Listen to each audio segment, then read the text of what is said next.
না, এই ছেলেরা এদিকে চলে আসো, সুন্দর করে বসাই দেন।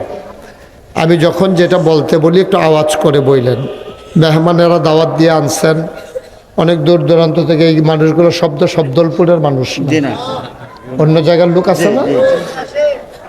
সুতরাং যেহেতু দাওয়াত দিয়ে তাদেরকে আনছেন, তাদেরকে একটু সুযোগ দেওয়া। আমি যে কয়বার কইলাম, 3বার, যে কারোর সামনে জায়গা থাকলে একটু আগ্রহী হবেন। আপনি একখানা জায়গা লয়ে বই রয়েছেন কীর্তেন সামনে, যখন এখনো তো লড়ে না। এবার আরেকবার আরে ধাক্কায় নিজের খবর নাই। আহারে বাংলাদেশ রে, 3বারে আগ্রহী, এবার আগ্রহীয়া জায়গা শেষ করতে পারে না, এরপরে একখানা জায়গা লয়ে বইয়ে রয়েছে। করেনি এই কাম, আপনি এই ফিলিয়ে ফানা করেন কীর্তে। আপনারাও আসেন, এই যে সামনে ফাঁকা জায়গা আছে, এটা কি শরমের কথা নাকি? এটা তো লোকজন জায়গা হচ্ছে না, আপনি 3-4 জনের জায়গা লইয়া বইয়া রইছেন, এটা বলার আগে। এই তোমরা এখানে দাঁড়াই থাকলে বাবা কি তো ভলান্টিয়ার ড্রেস পড়ছে, এই যে ফলাফেন চিল্লা ফাল্লা করতেছে, একজনে শুনো না। এটা কি মাহফিল দিয়ে যারা তিলিসমতি আনা দিই।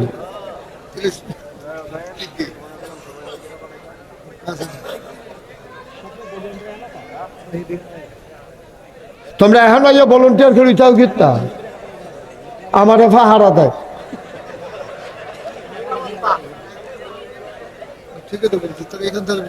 তোমরা এখনো দাঁড়াও গীতটা, কখনো আওয়াজ হয়, আওয়াজ শুনলে দৌড় দিয়ে যাইবা, বন্ধ করাইবা। আমার কাছে দাঁড়াই থাকলে লাভ কি? ঠিক আছে, আমরা কেউ কথা বলবো না। ছেলেরা চেষ্টা করতেছে, যারা ভলান্টিয়ার তারা চেষ্টা করতেছে চুপ করে দেওয়ার জন্য। আমার মাহফিলে এই জায়গাটাতে আমি কখনো আসি না। এই যে বাচ্চারা আওয়াজ করলো, আপনারা কেউ শুনেন না?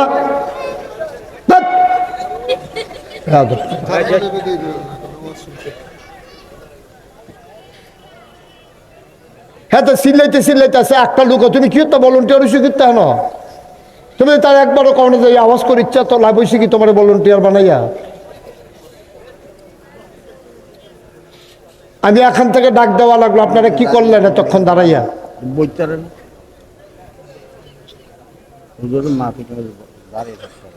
সবাই মিলে আমরা মনোযোগের সাথে একটু কথা শুনবো।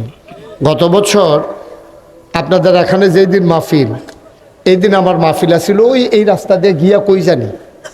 তো যাওয়ানোর সময় আমি মনে করছিলাম দাওয়াত দিলে দেখ, না দিলে না, নাইমা কুদুর ওয়াজ করে লাম নাকি। তো দেখি যে আরেক হুজুরে ওয়াজ করার লেগে নামছি না, না বলে নামলাম। বলি আরেকবার যেন বুট খাইতে আছে, মাহফিল আইছে, এটা একটা কারবার বানাই লাইছে আর কি। এটা খাওয়া দাওয়া, এটা বিয়া শাদির লাইন করেন না মাহফিলটা। এই লোকজন একখান হইছে পরে কি তাদের আবার যেমন বুট খাইতে আছে এমন মানুষে ভাতও খায় না। কতক্ষণের ভিতরে সুইরা লাইছে, কতক্ষণের ভিতরে। হ্যাঁ, আমরা খুব মনোযোগের সাথে, হ্যাঁ, বিরক্ত করবা না, অতিরিক্ত আওয়াজ করবা না। কেউ কথা বলতে নিয়ে তো বন্ধ করতে বললাম না তোমারে, একটু খেয়াল করে আনছেন যখন দাওয়াত দিয়া, দুইটা কথা মনোযোগ দিয়ে শুনলে না লাভ, আর নাহলে আমার আইনা লাভ কি কষ্ট দিয়ে? আপনারাও কষ্ট, আমারও কষ্ট। তা আমরা এই শেষ আর ডাক দিতাম না। ওই যে লাইট জ্বালাই রাখছেন যারা মোবাইলে, তারা লাইটগুলো বন্ধ করেন, মোবাইলগুলোও বন্ধ করেন। আপনি যে হ্যান্ডতে ধরে রাখছেন, এটা দিয়ে কি রেকর্ড হয়? তা আমি তো এটাই কইতে আসছি, তারা কি ফলাফেনের লোকে যে মুরব্বী হেবাটা কিতা করে না, মোবাইলটি বন্ধ করেন, সবগুলা মোবাইল বন্ধ করেন, এভাবে রেকর্ড হয় না। ছেলে বন্ধ করো। এবার আমরা লোকজন আইতে আছে, তোমরা বোয়ানের ব্যবস্থা করবে, এই জিম্মা আমার না। আমি ওয়াজ শুরু করে লাউন লাগবো অনেকটাই। আমার দূরের তো ওয়াজ, কথা বন্ধ করে গাড়া তাইয়া পড়ছে।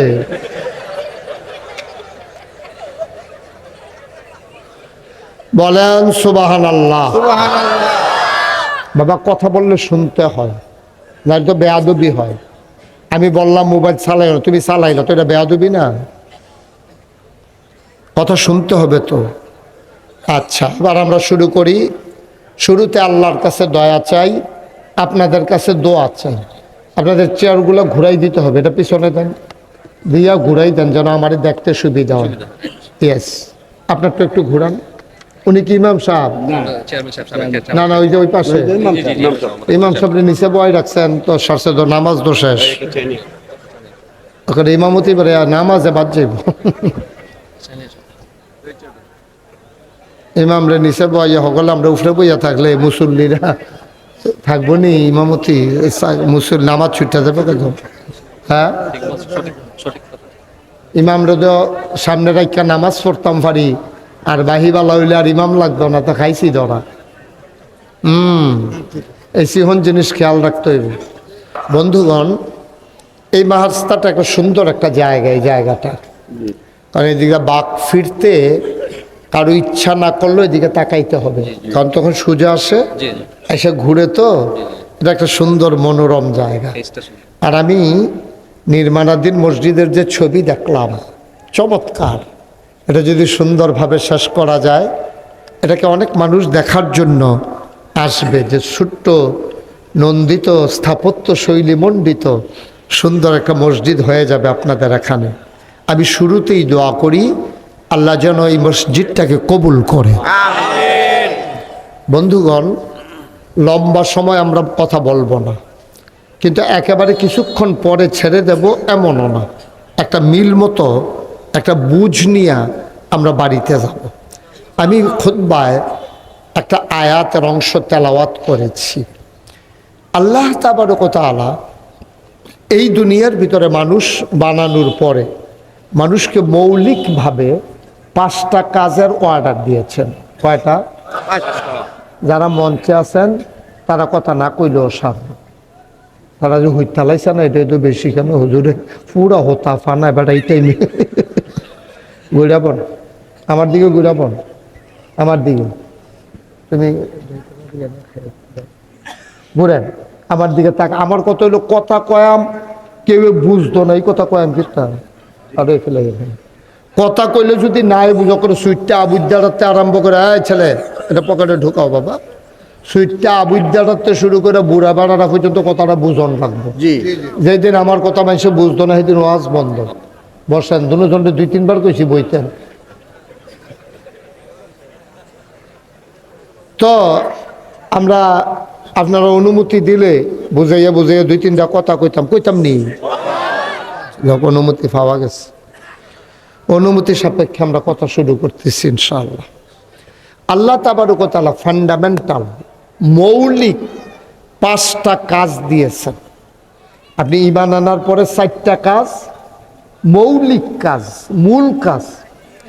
আপনি যদি একটা ঘর তুলতে চান তাইলে করে বেশি ফালা না দেন, 4 কোণার 4টা দিবেন, আর দেন আর না সুবহানাল্লাহ কোনটা কেন 4 কোণার 4টা ফালাবো, একটা সানিদও দিবেন। এর দূর তো বুঝে ইসলামটা মনে করেন একটা ঘর, 4 কোণার 4টা ফালা হইলো মনে করেন নামাজ, রোজা, হজ, যাকাত। সুবহানাল্লাহ। আর সানিটা উফরে, সানিটা মনে করেন কলমা শরীফটা। সুবহানাল্লাহ কেন কেন তইলে 4 কোণার 4টা ফালা দিয়া উফরে সানিটা দিলে এটা একটা ঘর হয়। ঘরটা যদি ভালো হয়, সানিটা দিয়া যদি পানি না পড়ে, বেড়া টেড়া যদি ঠিক থাকে, এই ঘরটার ভিতরে যে মানুষটি থাকে বেআরাম না আরাম, অশান্তি না শান্তি, হুদা মানুষটির শান্তি না ইন্দুরটিরও শান্তি, টিকটিকিরও শান্তি, ইন্দুরেরও শান্তি, তেলাফুকারও শান্তি। এই ঘরটার ভিতরে সিহা শামসি যা থাকে সকলের শান্তি। সুবহানাল্লাহ কোন কেন? কারণ না গাইলে মানুষটির গাও যেমন ফরে না, ইন্দুরের গাতা তো ফরে না, টিকটিকির গাও ফরে না, তেলাফুকার গাও ফরে না। মে গাইলে যদি মাইনসার গাও ফরতো তইলে ইন্দুরের গাতা তো ফরলইন, শামসিকার গাতা তো ফরলইন, তইলে কেউ এর শান্তি নাই। তাইলে বোঝা গেল একটা ঘর সুন্দর হইলে এই ঘরের মালিক যেমন শান্তিতে থাকে, ঘরের ভেতরের পিঁপড়া, মশা, মাছি, তেলাপোকা, টিকটিকি, তারপরে শামসিকা, ইঁদুর সবাই শান্তিতে থাকে। ঠিক কিনা কম? মুসলমান